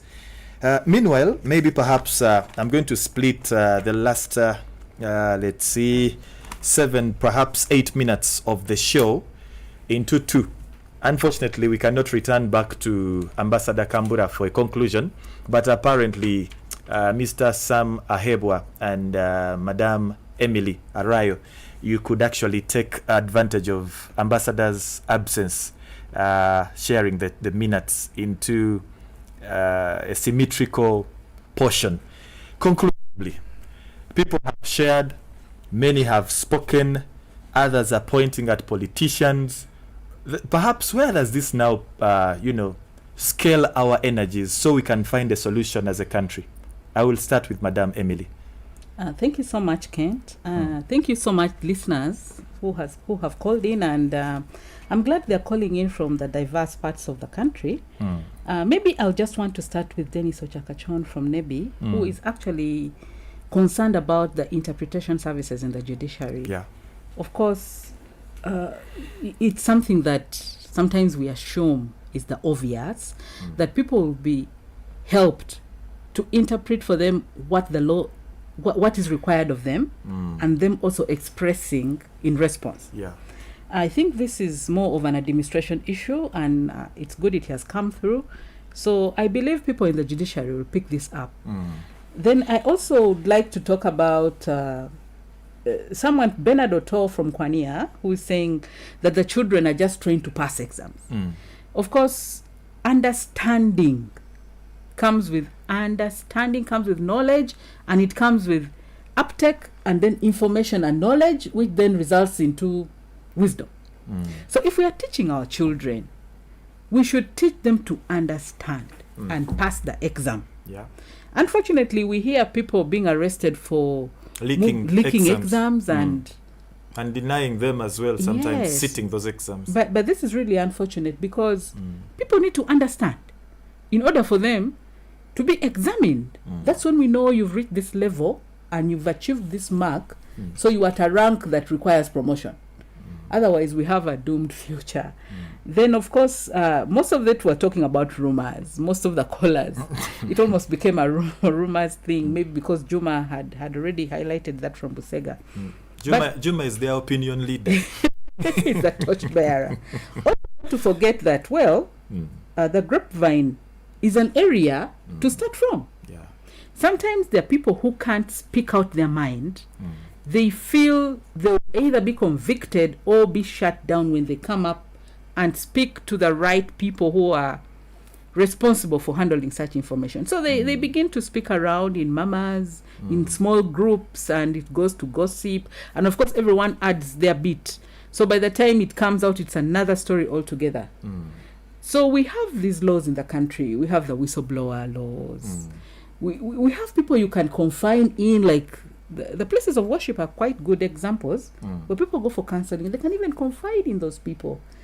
Let's use these channels because there could be something very critical happening. Could this be one of the areas, the sections that got big money in the budget should be looking into? That is mindset change. Yes, mindset change is very good. People need to learn all the time, and also building confidence. You will not go talking about something when you're not confident about what you're talking about. And so we also need to have those channels of communication, and make them popular, make them people utilize them. Yeah. All right, thank you so much, Madam Emily. And perhaps Mr. Sama Hebwa, you can now conclusively share with us. Yes, thank you, dear listeners. Thank you for the hosting. Well, as I conclude on the topic, I will say there is a proverb in the Bible. I hope it doesn't have common sense attached to it. My people perish because of lack of knowledge. Yeah, right. There is another philosopher who said, when there is no information, people are as good as dead. If you don't have information, you are as good as dead. That's why here I said you must, because it's like if you are breathing, you are breathing, you are breathing. Your brain, your mind needs information to work. The reason for the high mental illness right now, you saw 30% of Ugandans mentally ill, and depression is very high. You see people killing themselves every day. A father kills a child because of 100,000, because domestic violence is at an increase, the divorces and all these things. The problem is the mental growth and the mental capacity, that the mind is not nurtured well. Yes. I mean, we have lost common sense, because common sense can only come when the brain has information. These cells, the blood cells, the white blood cells and the whatever, our health can be solved by the mind. I'm telling you, this is a fact. If your brain does not have information, your body is not going to function very well. You're not going to have... The brain needs to be fed. It must be fed with information every time. You cannot say that you have an option of being comfortable. Unless you want to die, just going to commit suicide. So committing suicide is like not investing in information. You have to invest time in knowing. I have already told you, you have all avenues. You can use music. If you are tired of reading a book, go to music, go to the radio, go to the television, change channels so that your brain becomes healthy. Then another point is, who uses information? Government needs information. Why? You know, we have failed to change governments peacefully. All these governance problems we are facing them right now. It's because people don't have knowledge. So, they don't have information. And now they say, no, see, knowledge is information. And information is knowledge. The whole thing is what gives you results. So if you tell, for me, I've started a business and it has failed, you don't have information. Go and research. Go and buy a book on business. Go. You go meet book. Yeah. If you cannot, whatever, you go to those radio people, they can give you some information. Yes. If you don't have a smartphone, my friend, you can still get information. So you don't have to die to get a smartphone for you to get informed. news are there. All I right. told you that the best things in life are free. Government needs information.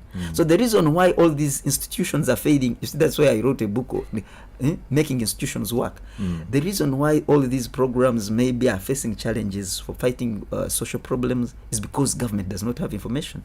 And government comes from the people who vote them in power. Okay. So the quality of the leaders comes from the citizens. The Yes. citizens, yes. So don't just point to government or to the leaders. Point to yourself. Are you informed enough to make the right decisions, the right choices, the right of the husband, the boy? You have to be informed. Spending my time, I spend my time just reading. I just read stuff on this. But too much of anything is bad. Yeah.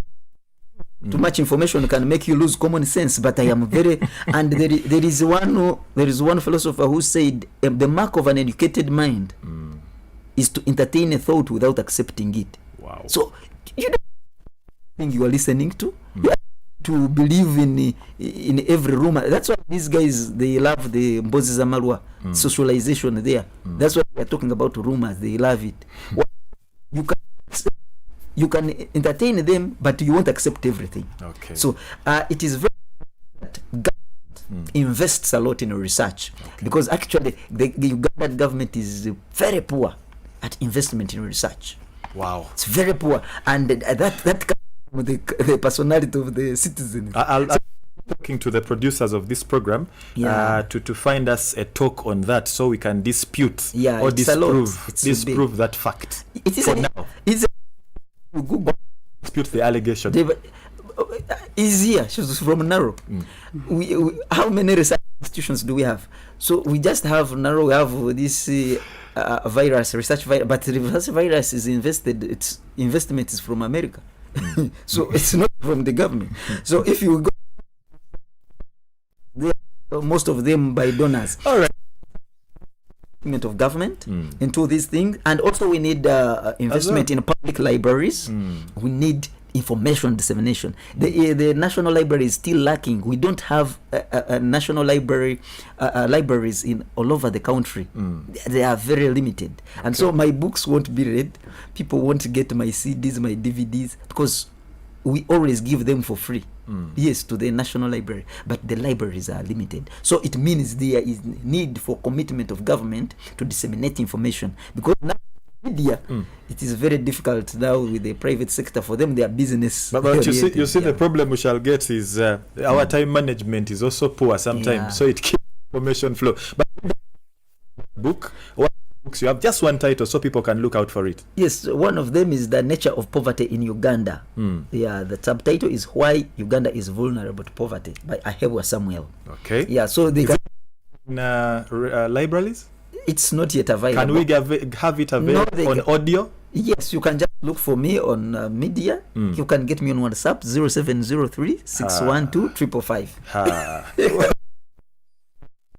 Mr. Samuel, he's an writer, a researcher, and probably you've heard he's also a motivational speaker, but not the type that say they started with one chicken and now they've ended up with an incubation system.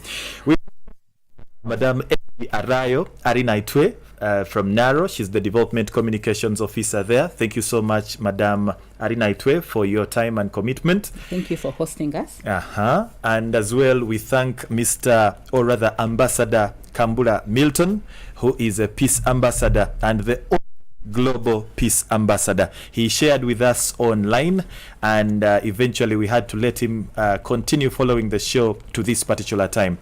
We do thank you, the dear listener, for being therein, listening in and following, and we are hopeful that when we do get the information to the best of our ways possible, we shall be able to develop the country, to develop the continent, to develop the world. Remember, with information coming our way, we can end poverty, we can end hunger, we can have human rights realized. Gender equality will no longer be an issue.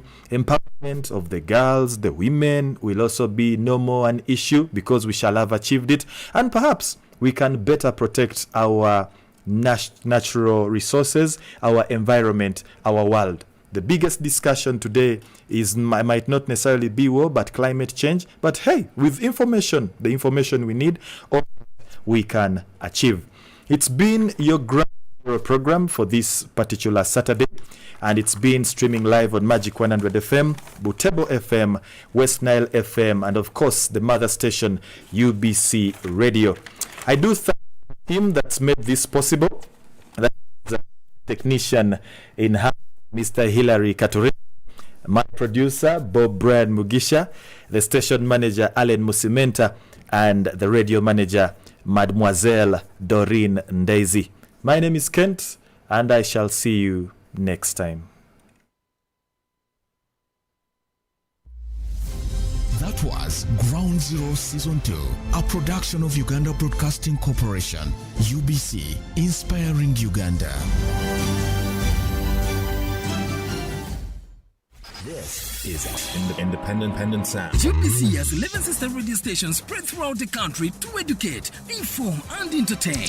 Tune in to UBC Radio FM 98, your national radio station, Magic 100, where sports and music is our life. 87.5 Star FM in Uganda, 97.4 UBC West covering Western Uganda, 102 Mega FM in Gulu, 97 FM Butebo Radio in Eastern Uganda, 107.0 Buduri FM, 100.5 Ngea FM in Kasese, 98.0 West Nile FM in Arua, Totore Radio FM 90 in Karamoja, and 93.0 Voice of Mundbujo. Now you're covered in your local language. UBC Radios, inspiring Uganda.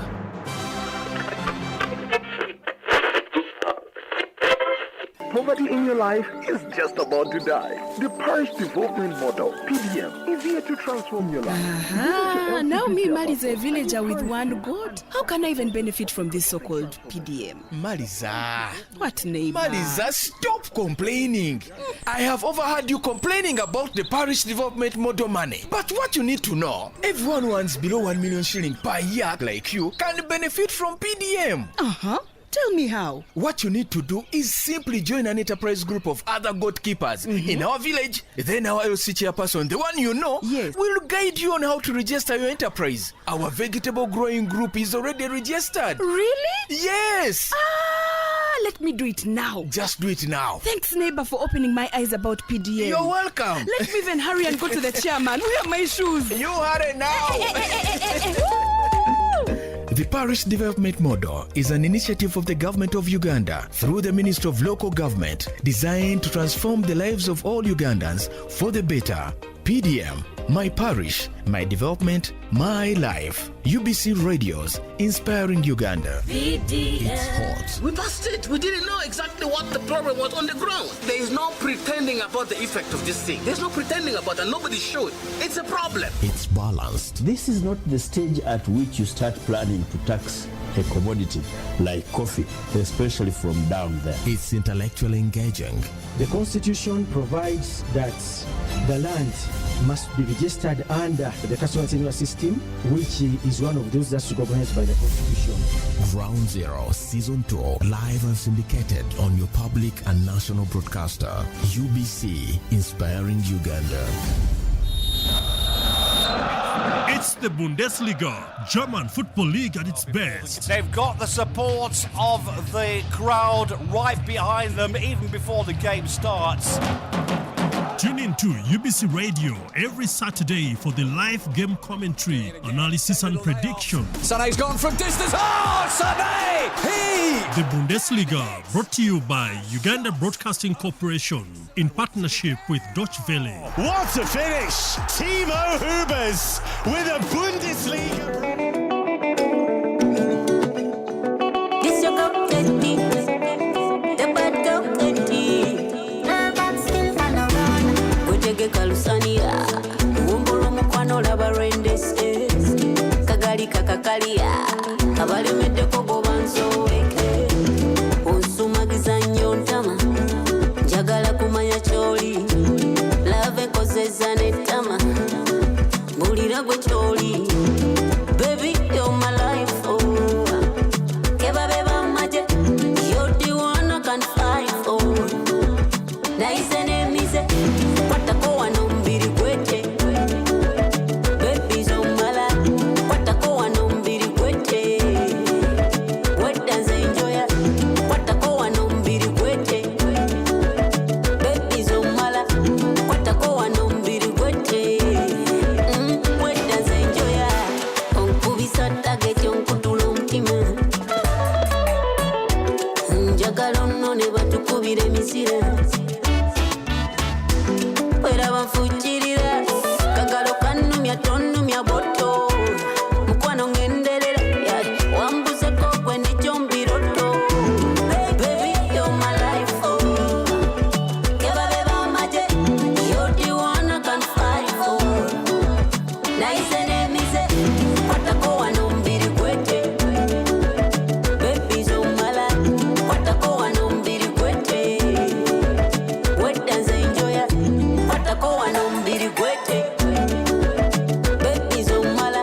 kakakalia abalemeddeko goba nsoweke kwatako wano mbiri kwete bebi zomala kwatako wano mbiri kwete wedda nze njoya kwatako wano mbiri kwete bebi zomala kwatako wano mbiri kwete wedda nze njoya.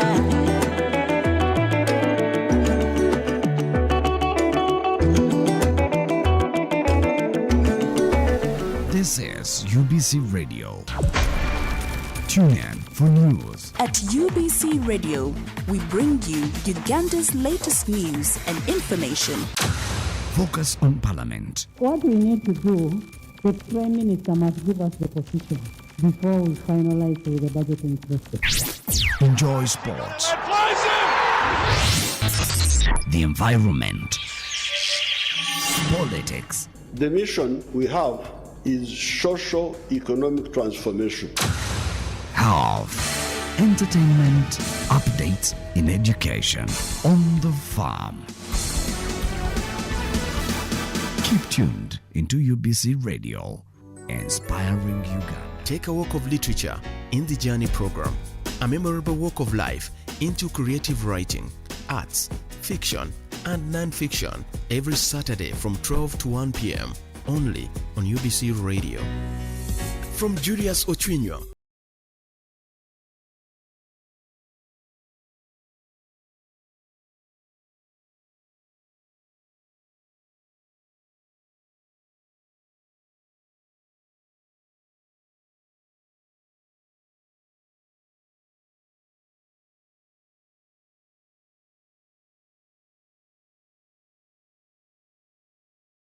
Literature Review is rooted in the past, resounds in the present, and moves us into the future. The Journey on UBC Radio. Okay, yes indeed. Very good afternoon, dear listeners. Welcome to the Journey program, your program that is dedicated to the world of literature, where we analyze, we discuss all genres of literature every Saturday from midday to 1 with me, Ngobi George. I want to welcome you from Ground Zero. Hope you guys have enjoyed the program, because here on UBC we educate while entertaining. But back to the Journey program, where we are focusing mainly on the students that are sitting, that writing their final exams. I believe all level are almost done. Senior fours are almost done. And as we keep it here, we share with you some tips on how you could excel in your final papers. Remember, this is third year exams, means that ushering you into a new area, a new field. Senior fours, brace yourself for joining the A level, while the A levels, brace yourself to joining higher institutions of learning. So we thought wise that we give you some tips while you're doing your exams, that is getting set to study and selecting important information as you write your final exams. Just giving you general tips that are cut across both O and A level, but we shall have time for the A levels, especially the literature students, and we'll be discussing the 3 papers that we are going to sit and share with you some important tips on how best you could pass the exams. But right now, we are generally giving you tips. And as you get to sit to write your final exams, there is no shortcut for passing exams than getting prepared. So guys, you need to get prepared and avoid cramming. Because when you talk about cramming and grounding, does cramming sound familiar to you? I remember in my economics class, I used to have a fellow classmate who was good at cramming word by word. And he could paste, literally just paste all the notes on the blackboard. And I believe that that guy would score an A in economics, but to my shock, he failed. He came up with an O in economics, to everybody's shock, because he was cramming. Probably somehow he misfired. So avoid cramming, my dear brothers and sisters. So, for many students, the concepts of study brings to mind the mythology of cramming. So, getting set to study is a matter of realizing if you don't get started right away, you may fail the exam. So, you frantically study your notes only to feel frustrated at your result later on, because you didn't give yourself time to study. You didn't give yourself time. So, last minute study, and so you frantically study your notes only to feel frustrated at your results because you cannot comprehend and you panic. Now, the strategy of cramming at the last minute often fails because you have to master vast quantities of information in a short time. So you feel overwhelmed. You feel overwhelmed with details that do not connect, that seem not to be connected. Such feelings contribute to a sense of anxiety about the exams. You cannot expect to perform well with this sort of preparations. So when you do not get adequate time to integrate ideas, to analyze the ideas, to reflect on the ideas so as to gain a deep understanding of their connections. To test yourself, instead, you struggle to all concept in your memory long enough to make it to the exam room. That's dangerous because some information gets spilled away. I always tell you that it's very dangerous. Like you try to pack, you have a 5 kilogram package and you want to pack it into it 10 or 20 kilograms because you've not prepared well. You've not given yourself enough time to prepare. Remember, an examination is not a punishment. It's just trying to test your